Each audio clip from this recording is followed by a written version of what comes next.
Hello friends, welcome to our YouTube channel friends discussion. आज हम बात करेंगे रिफ्लेक्शन ऑफ लाइट के बारे में।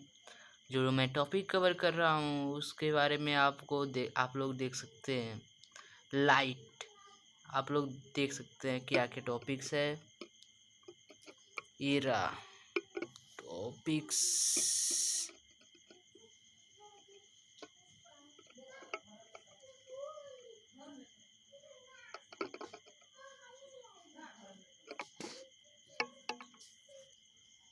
और बारी बारी से मैं इस टॉपिक के बारे में समझाऊंगा और आपका रिफ्लेक्शन लाइट सेशन से आपका रिफ्लेक्शन चैप्टर ख़त्म हो जाएगा, आप क्लियर समझ सकते हैं।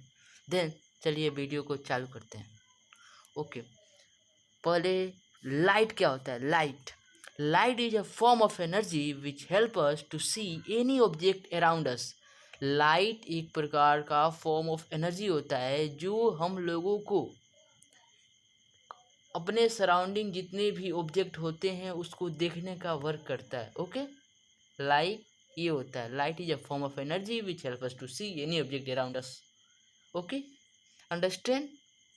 लाइट मीन्स लाइट से ही हम लोग देख पाते हैं। अगर हम लोग किसी बंद कमरे में हैं, उसमें लाइट नहीं है, हम लोग नहीं देख सकते हैं।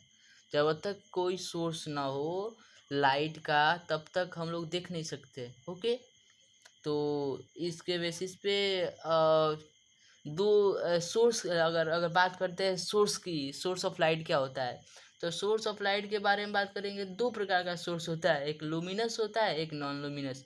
लुमिनस मीन्स लुमिनस ऑब्जेक्ट वो होता है जो अपना लाइट खुद इमिट करे। जैसे सन हो गया, वो अपना लाइट में, टॉर्च हो गया या खुद अपना लाइट होता है।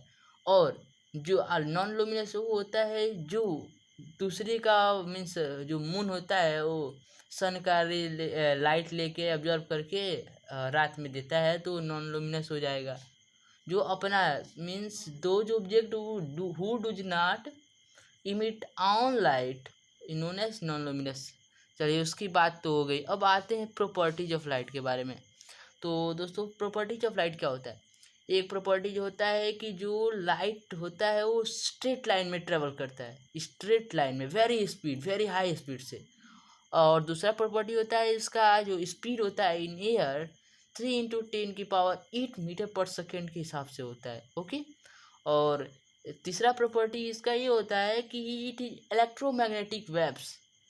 ओके, इलेक्ट्रोमैग्नेटिक वेव्स होता है। दरअसल लाइट जो होता है वो डबल नेचर होता है, ठीक है, वेव नेचर और पार्टिकल नेचर। वो आगे हम लोग डिस्कस करेंगे, आगे क्लास में पढ़ेंगे। ओके, उसका प्रॉपर्टी होता है कि when rays of light fall on fall on reflecting surface, fall on reflecting transparent non transparent substance, it reflected। Okay, जब non transparent means opaque surface पे अगर ये इंसिडेंट करता है देन ये रिफ्लेक्ट कर जाएगा। ये भी इसका प्रॉपर्टी है। अगर ट्रांसपेरेंट सबस्टांस पे अगर इंसिडेंट करता है तो ये ट्रांसपेरेंट सबस्टांस पे रिफ्लेक्ट कर जाएगा, मीन्स पास कर जाएगा। अगर वाटर है, वाटर ट्रांसपेरेंट सबस्टांस है तो इससे रेज ऑफ लाइट होता है तो रिफ्लेक्ट कर जाता है। जो कि हम लोग आगे एक चैप्टर भी है रिफ्लेक्शन ऑफ लाइट, हम लोग रिफ्लेक्शन पढ़ रहे हैं, अगले चैप्टर में रिफ्लेक्शन ऑफ लाइट हम लोग डिस्कस करेंगे, जरूर करेंगे, आप देख सकते हैं मेरे वीडियो में। ओके, अब बात करते हैं सम इम्पोर्टेंट, नहीं property, sorry, reflection of light क्या होता है। ओके, रिफ्लेक्शन ऑफ लाइट जिस पे चैप्टर ही है। ओके, तो रिफ्लेक्शन ऑफ लाइट को डिफाइन करते हैं। when rays of light incident on rigid means hard, rigid opaque surface, opaque surface ये है opaque surface, it reflected back, the phenomenon of bouncing back or reflecting back of rays of light is known as reflection of light।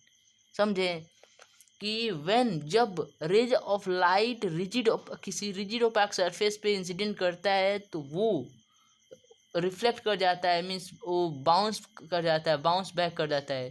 इस phenomenon को, bouncing back और reflecting back जैसे phenomenon को हम लोग reflection of light कहते हैं। अब आ जाते हैं सम पॉइंट्स, इम्पोर्टेंट पॉइंट्स है इसके बारे में। तो आप ये सब incident ray, point of incident, reflected ray, normal, incident angle, reflected angle, ये आप लोग 8th क्लास में पढ़े होंगे। मैं आज भी बता देता हूँ, फिर भी दिक्कत हो तो आप ज़रूर कमेंट सेक्शन में बताएं। ओके, मैं आशा करता हूँ कि आज के बाद आपका कन्फ्यूजन सब दूर हो जाएगा। इंसिडेंट रे किसे कहते हैं? जो वे those rays which fall on the opaque surface known as incident ray भाई। जो गिरता है उसे, जो रेज गिरता है उसे हम लोग इंसिडेंट रे कहते हैं। और पॉइंट ऑफ इंसिडेंट किसे कहते हैं? पॉइंट ऑफ इंसिडेंट रे हो गया, इसको 1 नंबर ले लेते हैं। और पॉइंट ऑफ इंसिडेंट, जहाँ पे पॉइंट गिरता है, जिस पॉइंट पर, उस अपर सरफेस पे जिस पॉइंट पे गिरता है उसके पॉइंट ऑफ इंसिडेंट कहते हैं। इससे 2 पॉइंट हो जाएगा। दूसरा ना पॉइंट ऑफ इंसिडेंट है। और उसके बाद रिफ्लेक्टेड रे, मैंने बताया जो रिफ्लेक्ट कर जाए, बाउंस बैक कर जाता है, ये 3 नंबर, ये रिफ्लेक्टेड रे कहा जाता है। नॉर्मल क्या है? नॉर्मल जो ओपेक सरफेस, रिफ्लेक्टिंग सरफेस होता है, उसे परपेंडिकुलर एक लाइन होता है जो मैंने यहाँ पे ड्रॉ किया है, आप देख सकते हैं। ये 4 नंबर इफ नॉर्मल हो जाएगा। अब क्या होता है? इंसिडेंट एंगल क्या होता है, इसको समझिए। इंसिडेंट एंगल क्या होता है? Incident angle, the angle between normal and incident ray known as incident angle. इस एंगल को, ये 5 नंबर। और क्या रिफ्लेक्टेड एंगल किसे कहते हैं? Reflected angle, the angle between normal and reflected ray known as reflected angle. Okay, अब बात करते हैं, ये तो आपको कन्फ्यूजन दूर हो गया होगा। अगर फिर भी कन्फ्यूजन है तो ज़रूर कमेंट बॉक्स में बताएं। अब laws of reflection of light क्या होता है?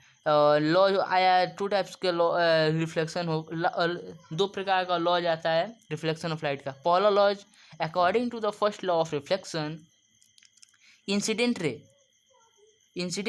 Normal and reflected ray all lies on same plane. एक ही प्लेन पे तीनों लाइज करता है, न कि रिफ्लेक्टेड इधर चला जाए, नॉर्मल इधर उधर। ये एक ही प्लेन पे लाइज करता है, उसे फर्स्ट लॉ कहते हैं। ओके, वही according to law, first law of reflection है। अब सेकेंड लॉ क्या है? सेकेंड लॉ ये है कि according to second law of motion, a reflection of light, angle of incidence, मैंने बताया angle of incidence should be equal to angle of reflection. Okay, angle of incident angle of reflected के angle के equal होता है। Incident angle and reflected angle should be equal. Okay, that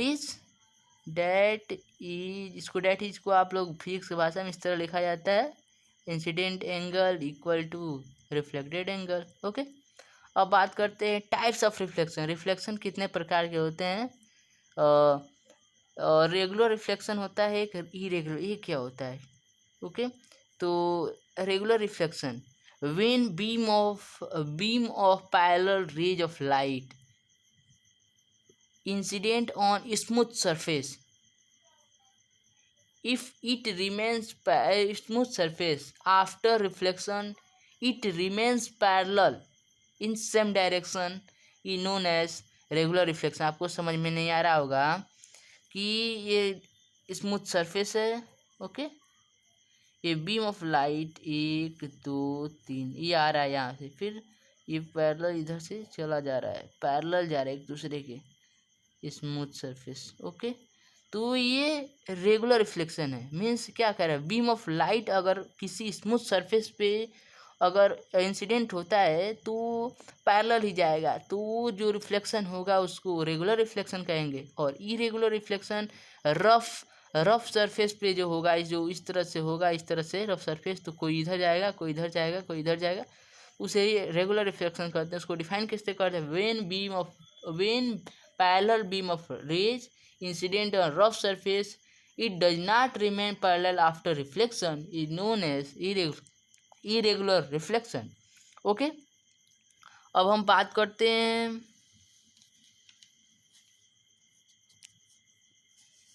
spherical mirror के बारे में। Spherical mirror, उससे पहले मैं आपको बता दूं स्फेरिकल मिरर होता क्या है। स्फेरिकल मिरर एक सर्कल टाइप का मिरर, बॉल आपने देखा, आपको मैं दिखा भी रहा हूँ, ये देखिए बॉल, ये है स्फेरिकल मिरर, ये सेम। ओके, स्फेरिकल मिरर, इसके बारे में और बताऊंगा, पहले समझ ले। स्फेरिकल मिरर, अगर इसको मैं चाकू से काट दूं बीच बीच, तो आप देखे भी होंगे, आप बॉल वॉल खेलते होंगे तो आप फूटा वोटा बॉल होगा, देखते होंगे अंदर कैसा रहता है। ओके, आप समझ सकते हैं। जो जो बॉल बैट बॉल खेलता है, क्रिकेट खेलता है, वो मुझे को कमेंट में बताए ज़रूर। ओके, अब बात करते हैं कनकेव मिरर और कन्वेक्स मिरर के बारे में। जो स्फेरिकल मिरर काटने से मिलता है, कनकेव मिरर और कन्वेक्स मिरर। अब कनकेव मिरर क्या होता है? कनकेव मिरर काटने पर, अगर उसको काटने पर अगर जो मिरर हो, कैसे पहचानते हैं कनकेव और कन्वेक्स? ओके, इसको, ये बहुत इंपॉर्टेंट है, बहुत सिंपल है। कनकेव मिरर, इसको डिफाइन भी कर सकते हैं और इसको पहचान भी सकते हैं। मैं टिप्स बताऊंगा आपको। कनकेव मिरर किसे कहते हैं? Concave mirror those spherical mirror whose reflecting surface, ये इसका reflecting surface. Okay, bent inward, अंदर की तरफ मुड़ा हो। ओके, बेंट इनवार्ड मीन्स गाढ़ा हो, अंदर की तरफ मुड़ा हो, उसे कनकेव मिरर कहते हैं। और एक और तरीके से इसको डिफाइन कर सकते हैं कि those spherical mirror whose convex part has been polished, means इसका जो कन्वेक्स पार्ट है ये पोलिश्ड है। ठीक है, वो जिसका कन्वेक्स पार्ट पोलिश्ड है वो कनकेव मिरर होता है। ओके, ये कन्वेक्स पार्ट होता है, एक कनकेव पार्ट होता है। ओके, अब कन्वेक्स मिरर को डिफाइन इसी तरह से, इसी के बेसिस पे करेंगे कि those spherical mirror who reflecting surface is bulging outward, means curve outward, बाहर की तरह उभरा होता है इसका रिफ्लेक्टिंग सरफेस, ये रहा रिफ्लेक्टिंग सरफेस। ओके, और फिर अनदर तरीके से इसको डिफाइन करेंगे तो जो spherical mirror whose convex part has been polish, इसका कन्वेक्स पार्ट पॉलिश होता है। ओके, अब इसको पहचानने के लिए ट्रिक्स है कि यहाँ पे कॉनकेव में कनकेव है, केव मीन्स होता है गुफा, गुफा गुफा कैसा होता है? गाढ़ा होता है, इसी की तरह होता है गुफा। तो इसको कनकेव होता है, कन्वेक्स होता है, इसको ध्यान रखिएगा, कभी भी नहीं बोलिएगा। अब बात करते हैं, सम बेसिक टर्म है इसमें। ओके, सेंटर ऑफ कर्वेचर क्या होता है? पहले सेंटर ऑफ कर्वेचर क्या होता है? मान लीजिए बॉल मैंने दिखाया था, ये रहा बॉल। ओके, इसको मैं बना देता हूँ, ये रहा बॉल, ये रहा बॉल, मैंने काटा था, सॉरी थोड़ा गलत हो रहा है, गलत बन गया सर्कल, मैंने इसको यहाँ से काट दिया था। ओके, इसको यहाँ से काट दिया था, इसका एक सर्कल है तो इसका सेंटर तो होगा ही बीच में, इसको मैंने काट दिया। मान लीजिए ये कनकेव था, कनकेव है इस, ओके, ये कन्वेक्स है। अब सेंटर ऑफ कर्वेचर क्या है? अगर सेंटर ऑफ कर्वेचर को डिफाइन करना होगा तो क्या कहेंगे? Centre of curvature,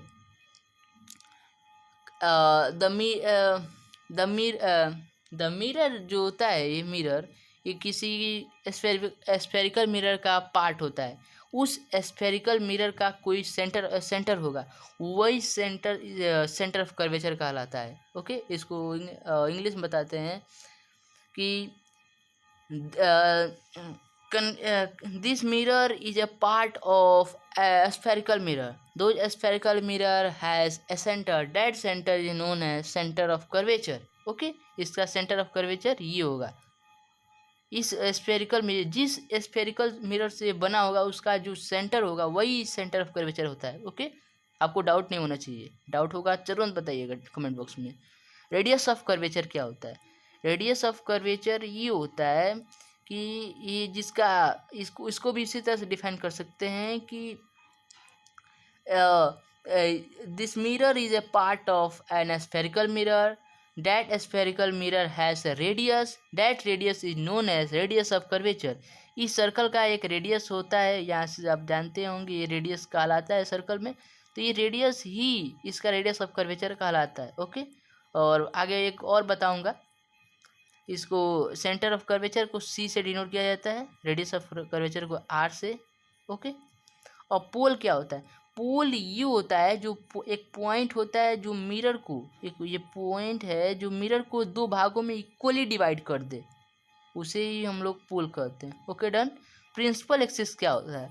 principal axis ये होता है जो लाइन इस पोल के परपेंडिकुलर हो, इस पुल के परपेंडिकुलर हो, इस पुल के परपेंडिकुलर हो, उसे हम लोग प्रिंसिपल एक्सिस कहते हैं। अब अपर्चर की बात करते हैं। Aperture of spherical mirror, aperture of spherical mirror ये होता है कि जो डायमीटर होता है, जितना साइज होता है मिरर का, कन्वेक्टिव हो या कन्वेक्स हो, वो इसी को अपर्चर ऑफ स्फेरिकल मिरर कहते हैं। ओके, साइज के बारे में बात करते हैं।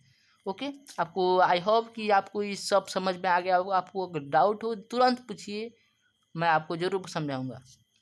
ओके, अब आ जाते हैं इसके बारे में। प्रिंसिपल फोकस बहुत अच्छा टर्म है। Principal focus of concave mirror, ये दोनों का, कनकेव का कन्वेक्स का अलग अलग होता है। तो पहले इसको डिफाइन करते हैं। प्रिंसिपल फोकस क्या होता है? Principal focus of concave mirror, concave mirror, तो कनकेव मिरर इसको डिफाइन करते हैं। When rays of parallel rays of light, when rays of light, when rays of light come parallel to principal axis, अगर principal axis के parallel आता है, after reflection from concave mirror, it intersect the principal axis at a point. Okay, that point is known as focus of concave mirror. That point is known as principal focus या focus, just focus of concave mirror, ये हो जाएगा focus. Okay, ये concave क्या मैंने बताया? when parallel rays of light, when rays of light come parallel to principal axis, principal axis के parallel होना चाहिए। रिफ्लेक्शन के बाद जहाँ भी अगर प्रिंसिपल एक्सिस कट करता है, उस पॉइंट, जिस पॉइंट पर कट करेगा वो फोकस कहलाएगा, प्रिंसिपल फोकस कहलाएगा कनकेव का। ओके, अब बात करते हैं कन्वेक्स का। ये रहा convex, principal focus of convex. When rays of light come parallel to principal axis, okay, come parallel to principal axis, after reflection it seems to intersect the principal axis, means ये इधर आएगा convex में, तो ये उधर चला जाएगा, तो इसको हम लोग वर्चुअली मिलाते हैं। ओके, रे डायग्राम आगे पढ़ेंगे, उसमें सब पढ़ने का बताएंगे आपको। वर्चुअली हम लोग मिलाते हैं, तो जहाँ भी सिम्स, इसलिए मैं बोला it seems to meet at principal axis, कहीं ना कहीं प्रिंसिपल एक्सिस पर मिलेगा, इसी को हम लोग principal focus of convex mirror कहते हैं। आगे की वीडियो में हम लोग कवर करेंगे relation between radius of curvature and focal length. Okay, जो यही रिलेशन होता है R is equal to 2 time F, इसको हम लोग प्रूफ करेंगे। ये बहुत इंटरेस्टिंग है, इम्पोर्टेंट है, और ये टॉपिक आपको याद कर लीजिएगा। और एक और मेरे लिए टॉपिक है, please subscribe my channel and like also, ये भी आपके लिए, मेरे लिए टॉपिक ही है एक प्रकार का। और आगे मैं बात करूँगा फॉर्मेशन ऑफ इमेज फॉर्मेशन के बारे में। उसके बाद हम लोग रिफ्लेक्शन ख़त्म हो जाएगा, उसके बाद रिफ्लेक्शन पे जाएंगे। और तब तक के लिए बाय, राधे राधे।